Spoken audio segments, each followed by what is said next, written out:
Dear Mama Colleen, tawagin niyo lang po ako sa pangalang Dems. At ito po ang aking kwento dito sa Heart to Heart with Mama Colleen.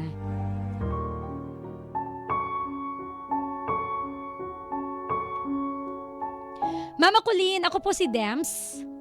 Nakilala ko po yung dati kong naging girlfriend sa isa pong supermarket.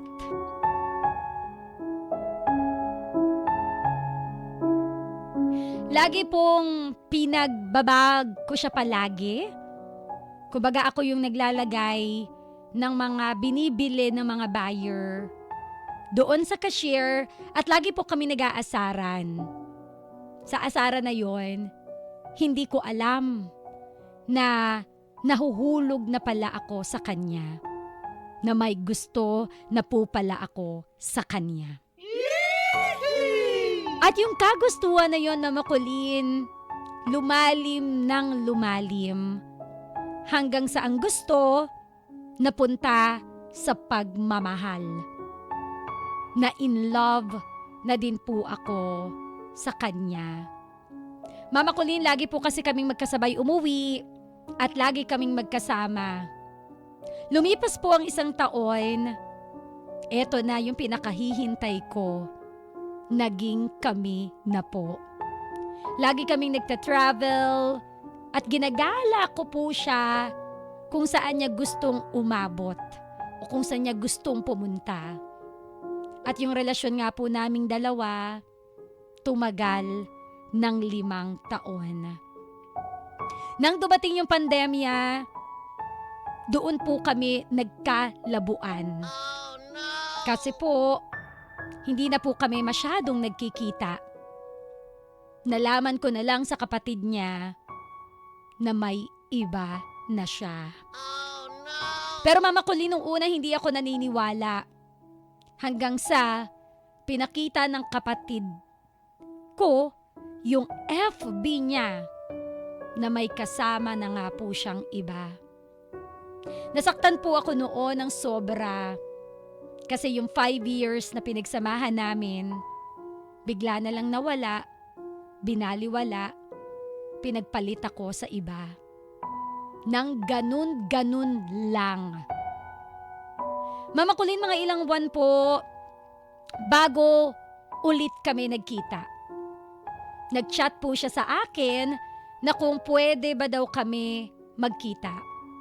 Pinagbigyan ko naman po siya. Nagkita kami sa isang supermarket sa Dasmariñas, Cavite. At sa pagkikitang yon, nagkaroon kami ng closure. Closure sa aming relationship. Sa totoo lang, masyado po akong nasaktan sa ginawa niya. Pero lumipas po yung 1 taon, nasa trabaho po ako noon, bigla akong nakatanggap ng text sa number na hindi ko po alam kung paano niya nakuha yung number na yon. Kasi Mama Colleen, nung naghiwalay po kami, nagpalit po ako ng number. Sa text na yon, galing po sa kanya, may text siya na kung pwede daw po kaming magkita. Again, lumipas na po ang 1 taon nang bigla akong makatanggap ng text mula sa kanya. Pwede ba raw ba kaming magkita? For emergency lang daw at gusto niya raw akong makausap. Mama Colleen, hindi po agad ako nakapunta sa sinabi niya na lugar. Pero lumipas po yung ilang linggo. Eto na naman siya, nag-text na naman ulit. Ganun na naman po. Gusto niya daw makipagkita sa akin. Naawa po ako, kaya po this time, pumayag na ako na makipagkita sa kanya. Nag-usap po kami at sinabi ko po sa kanya na sa dami naming pinagsamahan, inungkat ko bakit niya ako piniling saktan. At sinabi ko rin sa kanya na kung may problema siya sa bago niyang boyfriend, sana, wag niya na akong idamay. Noong mga oras na yon, nag-usap lang po kami ng ilang oras. Tapos umuwi na rin po siya. Tapos, lagi na niya akong tinitext at chinachat. Lagi. Pero lagi din o madalas din na bigla siyang maglalaho, ibablock niya ako sa Facebook, tapos ibabalik na naman. Pag nakaka-chat ko po siya, lagi niya pong binabanggit sa akin yung boyfriend niya. Mama Colleen, 3 years na po kaming wala, pero lagi siyang ganito.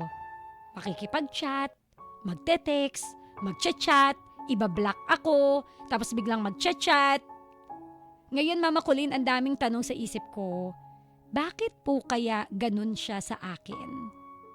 Sa totoo lang, hindi ko po alam kung mahal niya ako, o trip-trip lang yung ginagawa niya, o gusto lang niya nasaktan ako ng paulit-ulit. Oh, no! Hindi ko po alam ano ibig sabihin niya, kaya naguguluhan ako bakit siya ganon. May boyfriend na po siya eh. Ako po hanggang ngayon ay single pa rin. At aaminin ko, Mama Colleen, mahal ko pa siya.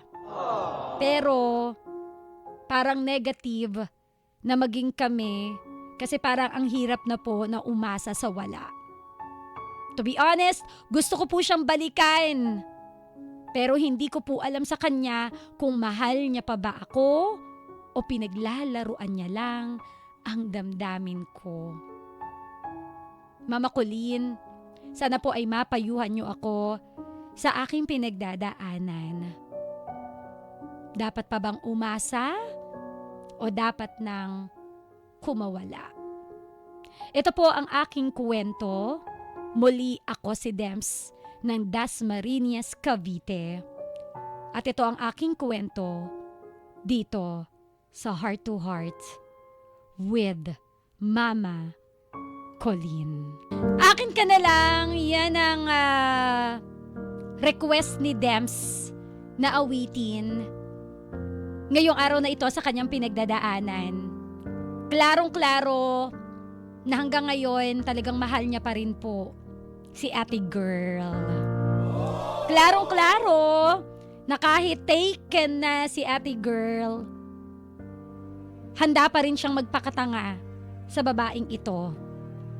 Klarong-klaro kung gaano niya kamahal ito at umaasa siya na someday magkakabalikan sila. Pero sabi mo nga, hindi mo alam kung mahal ka ba talaga ni girl o baka trip-trip lang yung ginagawa niya. Hindi ka sure, baka gusto lang niyang saktan ka ulit, paulit-ulit. Ngayon, ang sasabihin ko na lang sa'yo, Dems, tanungin mo na siya. Ano ba talaga ang plano mo sa akin? Kung ano yung tinatanong mo sa akin ngayon, kung ano yung sinasabi mo sa akin ngayon, sabihin mo na sa kanya ng diretsyo, ano ba talaga ang plano mo? Makikipagbalikan ka ba? O baka pinaglalaruan mo lang ulit ako? Kasi kung ganun lang yung eksena, mabuti pa na itigil na muna natin to. Kasi number 1, hindi lang ako yung nasasaktan mo.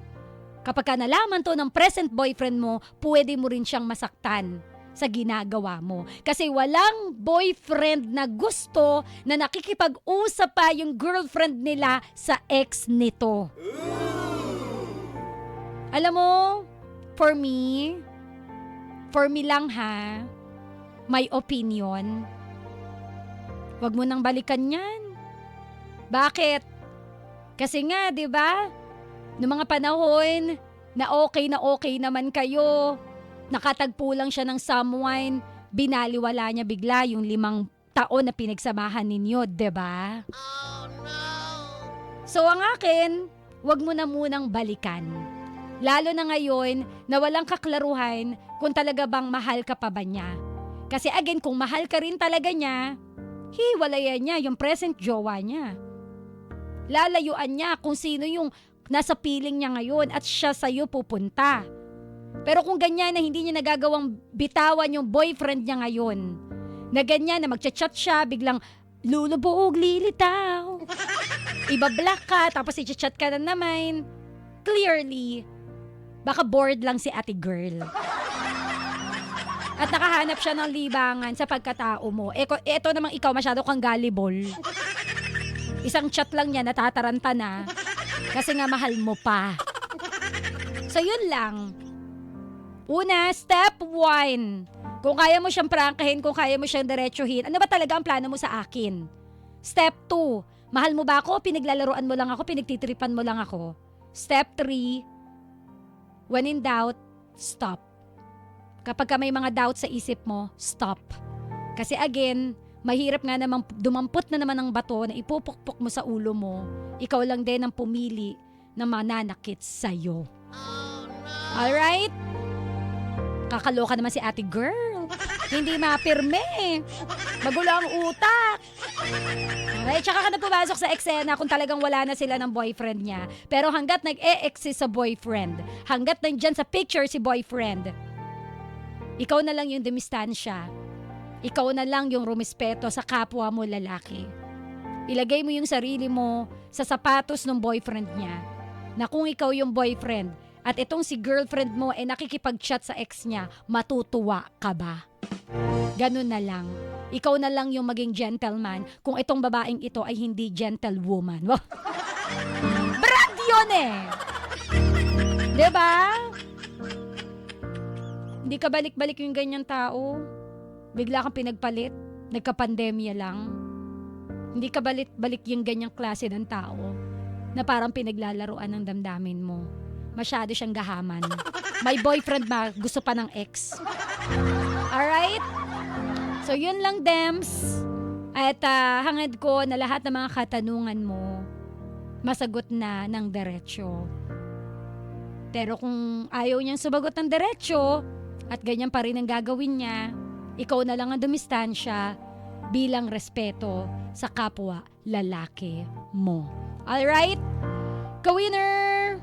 Yan po ang kwento ni Dems dito sa Heart to Heart with Mama Colleen. Speak from your heart. Ano ang ma-advise mo kay Dems?